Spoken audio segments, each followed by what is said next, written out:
Anunsyo na ni Ombudsman na inelevate na nila sa Sandigan Bayan yung kanilang plunder case laban kay Senator Marcoleta, ang nangungunang oposisyon dito sa administrasyon ni BBM. Bigyan ko po kayo ng historical context. Noong 17th century, nung panahon ni King Charles I, ipinaaresto niya rin yung oposisyon doon sa parliament. Ano po ang nangyari sa England doon? Nagkaroon ng civil war at napugutan ng ulo si King Charles I. Hindi ko sinasabi na mapupugutan ng ulo ngayon si BBM. Okay, matibag, hindi yun kaso Pero, treading on dangerous grounds si BBM ng kanyang ginagawa. Dahil it is not necessary na ipaaresto niya si Senator Marcoleta. Bakit po hindi kinakailangan? Ang tanging interest lamang ni BBM ngayon ay hindi magpatuloy yung inquiry laban sa flood control scandal. Yun lamang ang interest niya. Hindi naman niya interest na i-undermine yung candidacy ni VP Sara sa 2028. Siya na rin ang nagsabi nung unang panahon na ayaw niya na magpatuloy yung impeachment ni VP Sara. Pero bakit niya pa rin ipinagpapatuloy yung kanyang pang-iipit at pagpapatahimik sa oposisyon? Kasi po, as far as silencing the opposition is concerned, nasolve niyo na po yun. Bakit po? Dahil po, yung majority ng Senate, ang power ng Senate, ay wala na po sa side ni Marcoleta. Kampi niya na po yung Senate at kampi niya na po ang House. At ang real danger lamang naman sa kanyang administrasyon ay kapag nagkaroon ng inquiry at investigation doon sa dalawang houses ng Congress, dahil yun lang naman yung may authoritative na magsalita laban sa korupsyon. Pero since napatahimik niya na yung opposition sa both houses, hindi na kailangan na patahimikin niya pa further si Marcoleta at ipakulong si Marcoleta. Ano ang purpose niya? Ang purpose niya ay para hindi makapag-cross-examine si Marcoleta sa impeachment ni VP Sara. Wow, BBM, I think that is ill-advised. That is ill-advised. Bakit? Wala kang personal interest dun Naiintindihan ko na meron ka pang personal interest doon sa pagpapatahimik ng investigasyon laban sa flood control kasi involved ka, di ba? Kasi sa lahat ng investigasyon natin, ang lumabas, ikaw ang mastermind. Ikaw ang tinuturo ni Zaldico, ikaw ang tinuturo ni Romualdez. At yung sinasabi nating mga bodyguard ni Zaldico, ikaw ang tinuturo. Kaya naiintindihan ko kung patatahimikin mo yung investigasyon laban sa flood control. Pero para suportahan pa yung impeachment ni VP Sara Duterte, hindi ko maintindihan bakit patuloy mo pa rin iniipit yung mga sumusuporta kay VP Sara Duterte because it is against your interest. Bakit po? Number one, hindi ka tatakbo sa 2028. Pangalawa po, ano ang makukuha mong benefit niyan lalo na't alam mong nasa side ni VP Sara ang sentimento ng taong bayan? Paano po masasabi na nasa side ni VP Sara ang sentimento ng taong bayan? Pangatlong attempt nyo na po ito na i-undermine yung image ni VP Sara at pamilya Duterte. Ang una po, yung unang investigasyon pa noon, nung bago mag-eleksyon ng 2025, tinira nyo si VP Sara. Pangalawa ay yung recent House Committee hearing, Committee on Justice, at pangatlo itong impeachment trial. Hindi nyo ba napapansin na at every moment ay nawawala ang suporta ng taong bayan sa inyo? Inaamin ko po, nung unang pagkakataon before the 2025 elections, yung sentimento ko nga personally ay wala naman akong kinakampihan sa national level. Pero nakita ko po yung totoong mettle ni VP Sara Duterte dahil binigyan niyo siya ng napakarabing laban na patunayan ng tuloy ng taong bayan ang kalidad ng kanyang karakter. Kaya po ang lumabas ay kampi siya ng taong bayan. Tapos ang lumabas sa naratibo ng administrasyon ni BBM ay puro korupsyon. Doon po sa Committee on Justice, ginawa niyo ulit yung pag-undermine ng kanyang image.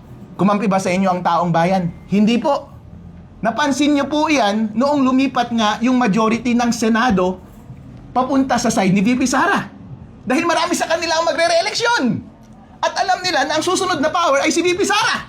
At kapag hindi nila i-align ng mabuti ang kanilang interes, sila ang mapro-prosecute sa susunod. Kaya BBM, baka ikaw rin ang mapro-prosecute sa susunod. Kaya yun po ang nangyari. Ngayon po, uulitin yun ulit. Yung pagsira ng kanyang imahe. Sa pangatlong pagkakataon, sa tingin nyo po ba magiging epektibo pa rin? Hindi na po magiging epektibo. Bakit po? Kasi i-recycle nyo lang naman yung original ninyong naratibo. Sa dalawang eksperimento ninyo na nauna, hindi na kinagat ng tao. Dahil yung mga witnesses na prinesenta ninyo ay sinungaling.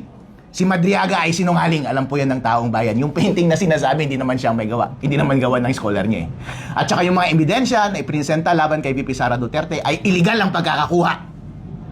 Ngayon po, yun pa rin ang gagawin nila ngayong impeachment. Sa tingin nyo po ba magiging kampi nyo pa rin ang taong bayan ngayong susunod? Hindi na po. Hindi po makikinabang ang administrasyong ito sa patuloy nilang pag-a-undermine kay VP Sara Duterte. Therefore, hindi necessary na tanggalin ang oposisyon dito sa impeachment trial at ipakulong si Marcoleta. Mas lalo na po at gagalitin niya ang Iglesia ni Cristo, napakaraming tao niyan. Kaya po iniisip ko, ill-advised on his part na gawin itong bagay na ito. It is against his interest.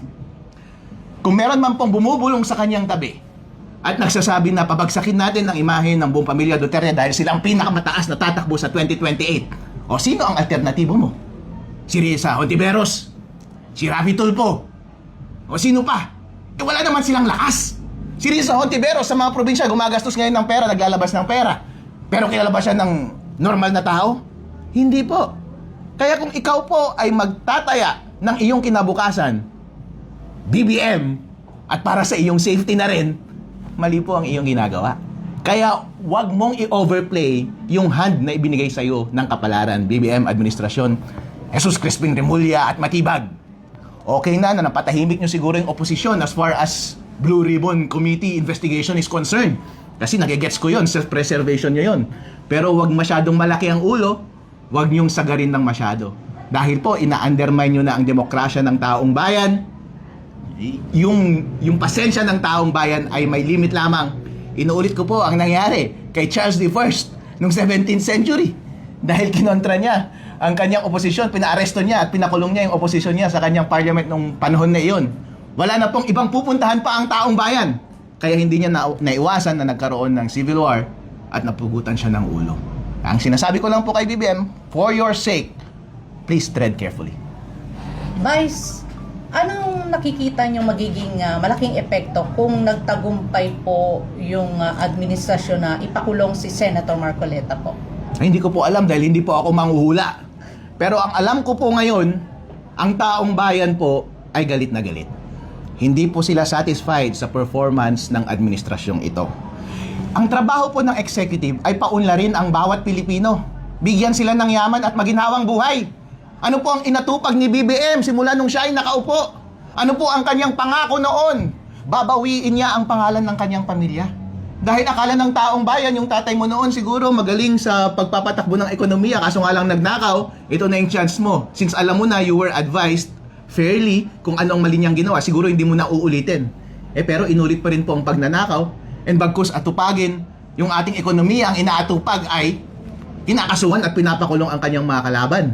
At kung sino-sinong kinakampihan, wala naman siyang interes. Buti sana kung maganda yung kanyang taya.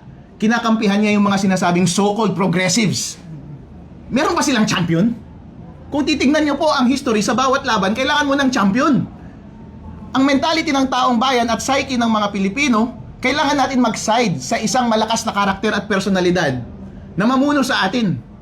Pero sino po ang pinapresenta nilang champion? Hindi naman po kilala. So ang tanging ginagawa nyo lamang ay ina-undermine ninyo yung confidence ng mga Pilipino at mas lalo ninyong pinapalaki ang galit nila laban sa inyo. Ayun po. Last na lang po, Vice, mensahin nyo na lang po at panawagan sa ating mga kababayan na nanonood sa inyo ngayon. Mga kababayan, well, bantayan natin ang susunod na mangyayari dito sa ating bansa. Ang nakalinya po ay yung impeachment na magsisimula na sa Monday. So far, inaamin ko po, talunan talaga tayo. Bakit po talo? Kasi nasa kanila yung kapangyarihan. Talo tayo sa Senate. Gusto nating ilabas ang katotohanan. Mapanagot ang lahat ng nagkasala. Ilabas ang lahat ng impormasyon about sa flood control scandal. Napatahimik po nila, hindi po ba? Hindi na po tutuloy. So, talo po tayo doon. Kami na nagsasalita lamang na kumokontra laban sa korupsyon, kinakasuhan at pinapatahimik. Talo ako in that respect. Pero kay VP Sara, papayag ba tayo na matalo dito sa laban ni VP Sara sa impeachment? Kasi kapag natalo po si VP Sara dito, may impeach siya. At perpetual disqualification, hindi na siya makakatakbo sa 2028. Na-undermine na ang ating demokrasya. Buti sana kung maayos yung pagkakagamit nila ng impeachment mechanism sa ating konstitusyon para kahit papaano i-regulate nila yung ating demokrasya. Pero hindi naman po tama ang kanilang pagkakagamit. Peke ang mga witness, hindi maganda ang pagkakakuha ng mga ebidensya, at sino yung mga alternative na gusto nilang ipresenta para mamuno ng bansang Pilipinas? Sila rin po ay nakatanggap ng mga maleta. So yan po ba ang paraan para ma-appease ninyo ang taong bayan? Hindi po. Tutuwa ba kayo sa mga kaganapan sa ating bayan? Laksan nyo, natutuwa po ba kayo sa kaganapan sa ating bayan? Ayun po. Ngayong umaga po ay nagbalita na si Ombudsman, the false Messiah, Jesus Christ Pin Remulla, na nagsampa na sila ng kaso sa Sandigan Bayan ng plunder laban sa ating favorite senator na si Marcoleta. Alright, sino ang favorite niyong senator? Alright, lakasan ninyo para daw naman good vibes si senator. Siyempre, nakaka-nervyos ka. Aaresto yun na siya eh. Para mapangiti siya ng konti, alright? Sino ang favorite senator ninyo? Alright, yeah. Okay, papayag po ba kayo na maaresto si Marcoleta? Papayag po ba kayo na maaresto si Marcoleta? Hindi po. Mali po na maaresto si Senator Marcoleta dahil wala po siyang ginawang masama. Mali po ba na pamunuan niya ang investigasyon laban sa korupsyon? Hindi po mali yun. Mali po ba na ilabas lamang ang katotohanan? Mali po ba na hilingin na maikulong ang lahat ng nagkasala? Panawagan na ikulong ang mga nagkasala. Tama po yun. Alright, dapat silang ikulong. Wala po siyang ginawang masama. Yun lamang naman ang kanyang ginagawa. Pero bakit po siya ipinapakulong? Dahil siya yung nangungunang elective official na nag-e-expose ng korupsyon sa administrasyong ito. Tama po ba? Tama po. Yun po ang totoo nilang layunin. Kung titignan po natin yung merits ng plunder, ay wala pong basehan ang ombudsman. Ang gravamen po ng plunder ay by reason of public office. Ang ibig sabihin lang ng plunder, dahil isa kang public official, nagpakayaman ka. Noong tumanggap po ba siya ng pera, dahil po ba siya ay public official o dahil future candidate siya? Dahil future candidate lamang. Ang testing po niyan, na walang kinalaman ang kanyang pagiging public official ay, dahil kahit hindi ka public official, kahit hindi ka congressman, hindi ka mayor, hindi ka vice mayor, maaari kang tumakbo at maaari kang tumanggap ng donasyon. Kaya walang kinalaman yon ang kanyang pagiging public official. Kaya tama po ba ang plunder? Mali po ang plunder. Mas lalo na pong hindi ilgatin iyon. Ang ilgatin po, ibig sabihin, masama o illegal ang kanyang pagkakakuha ng pera. Pero ano po ang sinabi ng COMELEC? Meron bang pagkakamali noong tinanggap niya yung pera? Wala po. Dahil sabi po niya, nung tinanggap niya yung pera, ay hindi pa siya kandidato. Kaya pinawalang sala siya ng COMELEC. Kaya walang krimen na nagawa. Therefore, hindi po yun ilgatin. Kahit na sinong tao po na nais tumakbo, public official ka man o hindi, before maging technical ka na kandidato, pwede ka nang tumanggap ng pera at mag-prepare ka na sa iyong election. At kapag nagastos mo na, hindi mo na kailangang isama yon sa SALN. Tama po? Kasi ang SALN po, bilang CPA din po ako, maliban sa isang abogado, maliban sa isang vice mayor, at maliban sa isang gold star, joke lang yan. CPA din po ako. Certified Public Accountant. Alam ko ang ibig sabihin ng Statement of Assets, Liabilities, and Net Worth. Snapshot po yan ng yaman mo at a certain date. Kaya kapag nagastos mo na yung pera, kasama pa ba yun sa yaman mo? Hindi na po. Hindi na po. Kaya hindi dapat isama sa SALN. Kaya yung basehan ni Ombudsman Remulla ay wala po. Kaya halata po na iniipit lamang ang pangunahing oposisyong politiko laban kay BBM. Masaya po ba tayo dito? Hindi po tayo masaya. Ngayon po, naiintindihan ko po yung ginawa ni BBM at ang kanyang mga alipores na si Boy Matiban, si false Messiah, Jesus Christ Pin Remulla, John Vic Remulla, Yan, mga walang kwentang mga tao itong mga to. Lahat ng ginagawa nila ay pagtakpan nila ang kanilang sarili. Maintindihan nyo naman, hindi po ba? Bakit po? Dahil sila yung sangkot sa flood control project. Maalala po ninyo, ang nagpasimuno ng flood control investigation ay si Senator Marcoleta. Alright? At sa suporta ni Mike Defensor, siya yung nag-provide ng mga witness. Na totoong witness, ha? Sila po ang nag-umpisa. Nabunyag si Saldico, nabunyag si Romualdez, at sino po ang itinuturo ni Saldico at ni Romualdez? O, si BBM. Kaya hindi mo maiiwasan na pamanagot si BBM. At kaya naiintindihan mo ngayon na lahat ng ginagawa nila ay protektahan ang kanilang sarili. Tama po? Pero tama po ba ang kanilang ginagawa? Mali po ang kanilang ginagawa. Ngayon po, sa tingin ko po ay sumosobra na sila. Sumosobra po. Bakit po? Hindi mo naman kailangang ipakulong si Senator Marcoleta para protektahan ang iyong sarili. Bakit po? Kung maobserbahan po ninyo, naging epektibo labang yung Blue Ribbon investigation tungkol dyan sa flood control scandal noong pinatulan siya ng Blue Ribbon Committee sa pangunguna ni Senator Marcoleta. Pero nung napalitan po sila ng kampo ni Ping Lacson, meron po bang nagpatuloy na investigasyon? Wala. Ilang buwan po. Protektado sila. Ang mga nagsasalita lamang ay yung mga nasa labas ng gobyerno. Ako po, si Kiko Barsaga, si Lian Leviste, sila Mike Defensor at mga kakampi natin sa naiilang congressman doon sa House of Representatives. Pero sa totoo lang po, wala pong masyadong effect eh. Kasi hindi nabubulabog ang taong bayan. Pero, noong bumalik, sila Marcoleta, sila Senator Alan Peter Cayetano, bumalik po ba ang sigla ng taong bayan tungkol sa flood control investigation? Lumakas po ba ang kanilang panawagan na ipakulong ang mga nasangkot? Na sila Saldico, Romualdez at si BBM? Opo, lumakas po ang panawagan. Kaya dali-dali po sila na ibalik yung majority sa kampo ni BBM. Kaya tinakot nila yung dalawang senador, si Senador Escudero at si Senador Villanueva. Noong nasa side sila ng kampo ni Marcoleta, Senator Alan Peter Cayetano, tinatakot sila. O kakasuhan namin kayo, may kaso na kayo. Hindi po ba?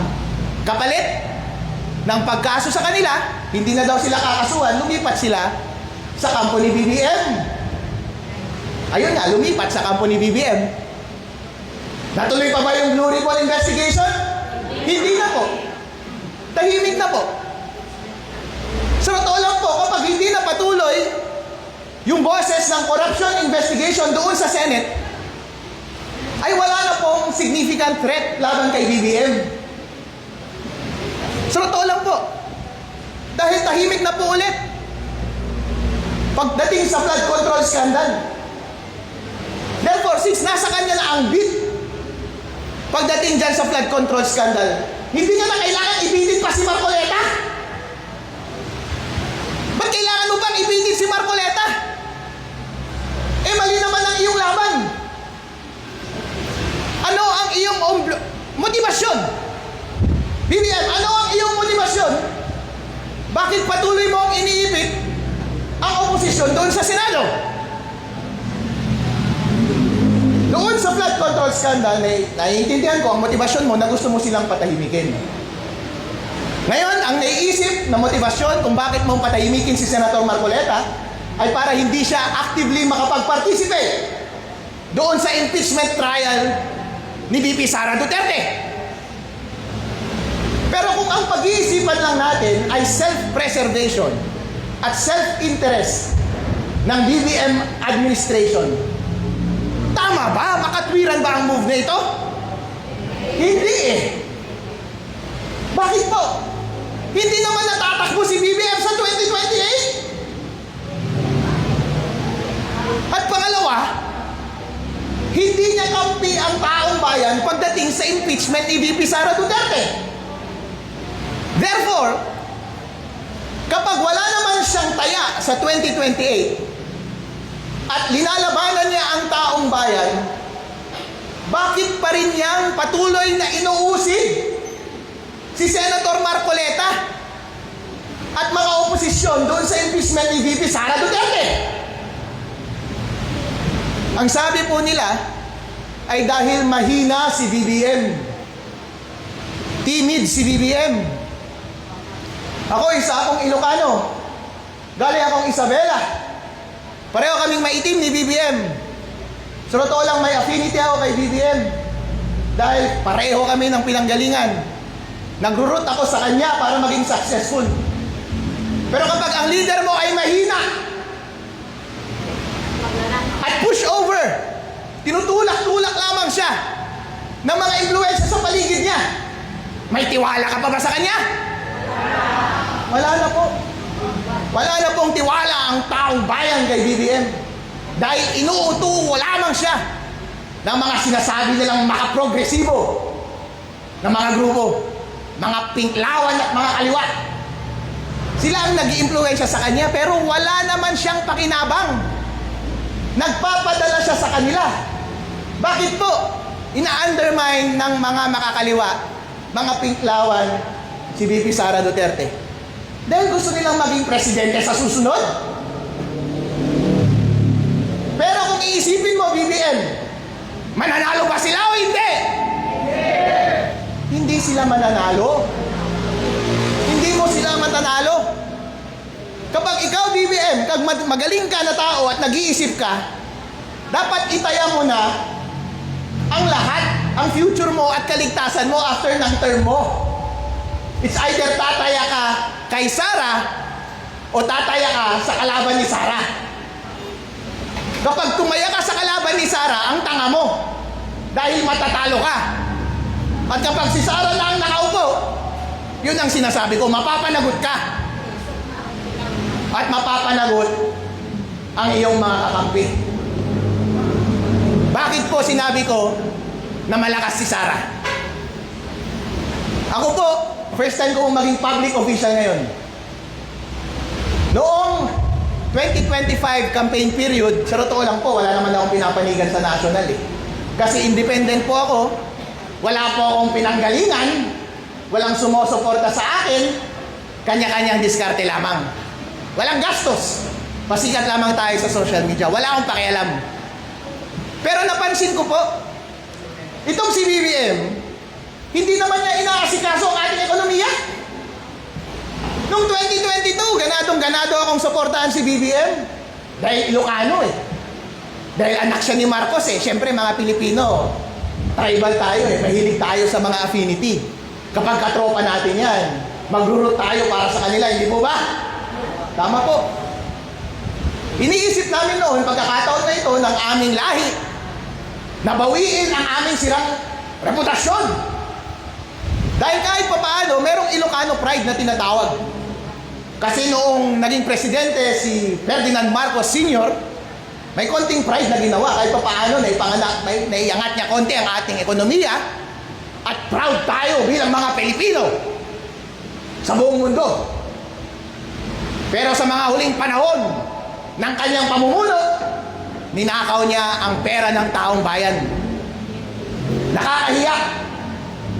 At siya ay bumagsak. Pero yung pride na nasa puso namin, nandun pa rin. Noong siya ay bumagsak, nahiya na kami. Nakakahiya. Ano bang ipagmamayabang mo? Matalino nga si Ferdinand Marcos Sr., meron siyang nagawang mabuti sa ating bansa. Kurap naman! Binawi naman niya sa korupsyon. Kaya nakakahiya. Kaya nung tumakbo si BBM, ayun, chance na sana natin yun, di ba mga kababayan? Mga Ilocano, makabawi. Bumalik yung pride namin. At bumalik rin yung pride ng buong Pilipinas. Dahil nung panahon ng kanyang ama, number 1 tayo sa ating mga kapitbahay at nangunguna tayo. Iniisip natin noon ay hindi na siguro uulitin, napakasimpleng trabaho. Mayaman na siya eh, hindi po ba? Marami nang nakurakot yung tatay niya eh, hindi po ba? Eh bakit ka pa magnanakaw? Ang simpleng trabaho mo na lang ay paunlarin ng bansa. Ang confidence ng taong bayan nasa iyo noon. Kasi nasa iyo ang north ng Philippines, nasa iyo pa ang south. Kasi kasama mo si VP Sara Duterte. Pero itong si BBM, tanga. Tanga. Hindi niya inisip. Sayang. Ang unang ginawa niya, kinalaban niya yung kalahati ng Pilipinas. 2/3 ng Pilipinas, inaway niya. Visayas at Mindanao. Pinakulong niya si Digong. Pina-impeach niya si Sara. Tapos yung ekonomiya, hindi natupad. Tapos yung pera ng taong bayan, ninakaw! Ano ba? Para saan ba yung nakaw na kinuha mo? Wala ka naman sigurong anak sa labas o mga chicks para buhayin. Ilang milyon ba dapat at bilyon na trilyong peso ang kailangan mo para yumaman? Wala po talaga. Wrong move. Wrong move. Ngayon po talaga, sumosobra siya. Bakit po siya sumosobra? Dahil hindi niya kasama ang taong bayan. Ito po ang patunay na hindi niya kasama ang taong bayan. Noong 2025 po, nung panahon ng eleksyon, tulad ng sabi ko po, kapag tinanong mo ang ordinaryong tao doon sa Northern Luzon, dahil doon po ako galing, lahat kami may affinity kay BBM. Pero kapag tatanungin mo sila, sino ang suporta mo? Si BBM o si Sara? Hindi sasagot yan ng BBM. Bakit? Dahil bumalik yung hiya namin! Nakakahiya! Kababain! Kababain ka manong! O kinilam! Kababain! Pero, marami sa amin nung una, tulad ng mga Bisaya at taga Mindanao sa inyo. Ngayon, di ba, hate nyo si BBM? Wala naman kayong affinity kay BBM, di ba? Kasi nung una, hate nyo rin siya. Nainis nga kayo dahil dapat si Sara president noon, di ba?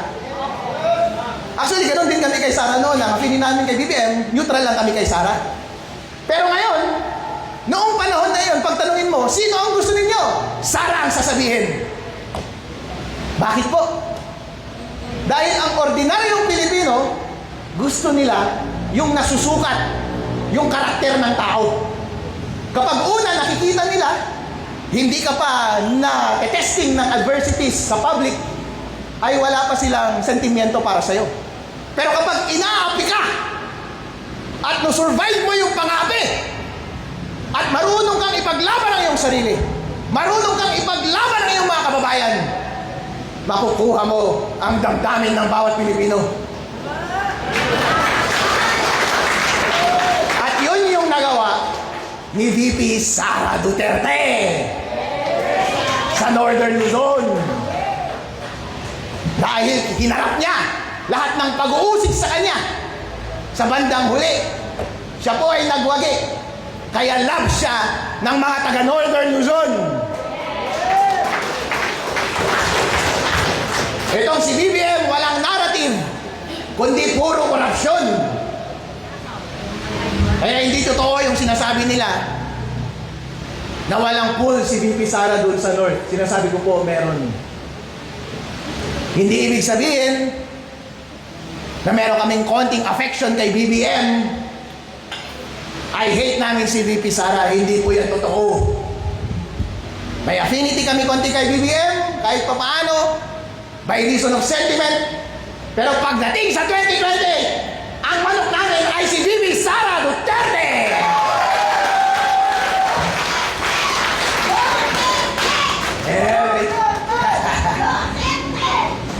Yan po ang totoo.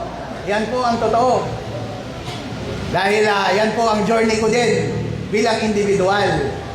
Kailangan po natin pumanig doon sa taong number one. Kahit sabihin po nila, ang parating sinasabi nila, kung kani-kanino kayo pumapanig, hindi naman perpekto yung tao na yan. Okay lang na hindi perpekto. Siya lang naman ang may posibilidad na manalo eh. Kaysa naman magnangaw-ngaw ka dyan nang kung ano-anong sinasabi mo, hindi naman mananalo yung manok mo. Anong maasahan mula sa'yo at mula sa panig ninyo? Hindi po ba? Kaya yun po ang dahilan Kaya ang buong Pilipinas, kung mag-stake sila ng future nila, i-stake nila sa tao na may pinakamalakas na posibilidad na manalo. At ibibigay nila yung confidence nila sa kanya. Kaya ang suporta ng buong Pilipinas ay kay VP Sara Duterte ngayon. O sino ba ang kumokontra kay VP Sara Duterte? Sino ba ang manok nila sa 2028? Si Risa Ontiveros? Wala. Gumagal. Si Tulfo? Itong mga taong to, pumuporma din sa North yan eh. O di ba? May kamag-anak sila sa North, sa lugar namin. Hindi naman yan gusto eh. Si Ontiveros, gumagastos. Hindi naman gusto ng taong bayan, hindi naman kilala. Kaya alam natin na hindi sila mananalo. Tama po ba? Tama po. Kaya BBM, ang tanga mo talaga. Kapag mawawala ka na dyan at si VP Sara na ang presidente, kawawa talaga ang pamilya mo. Kaya mag-isip-isip ka ngayon. Sabi nga ng iglesia, hindi po ba? Sabi ng iglesia noon, we rest on the statement of President Bongbong Marcos na ayaw na ng impeachment dahil pampagulo lang ng impeachment. Hindi po ba? Eh ngayon, hindi natin alam kasi push over itong idol natin eh. Mabilis mauto.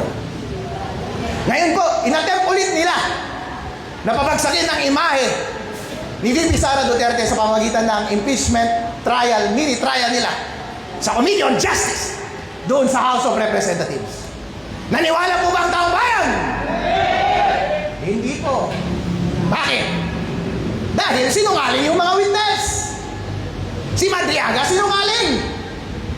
Yung painting daw na nasa likod ni VP Sara, gawa daw ng kanyang scholar, hindi naman.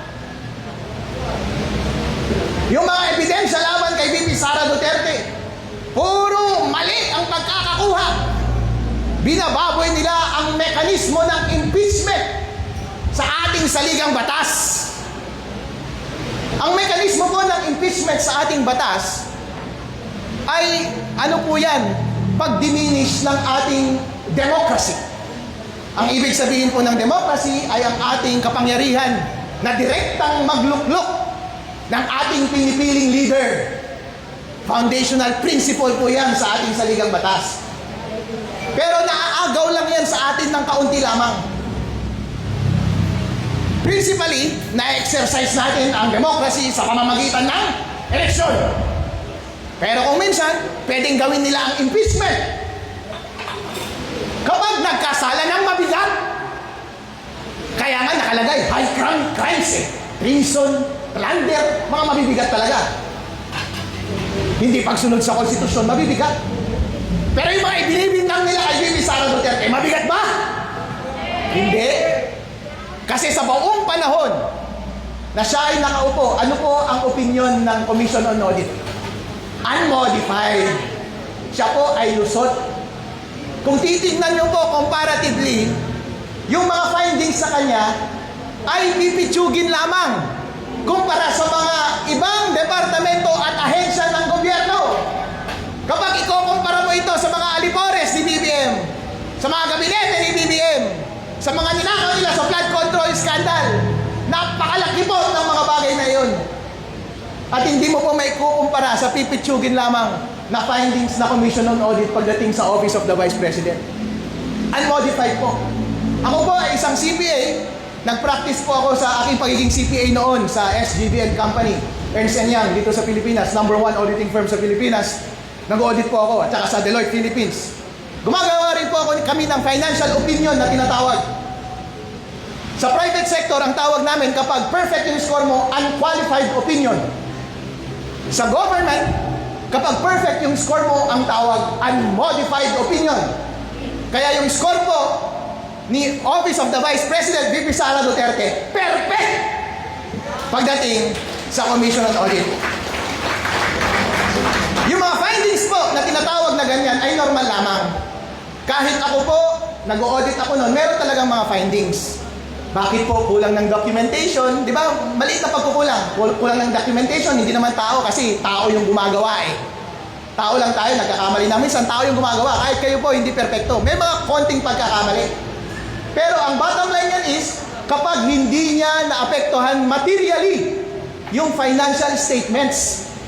Bilang auditor, kapag iisipin mo na hindi naman naapektuhan materially yung mga information doon sa financial documents ng Office of the Vice President, ay walang pagkukulang, kaya unmodified.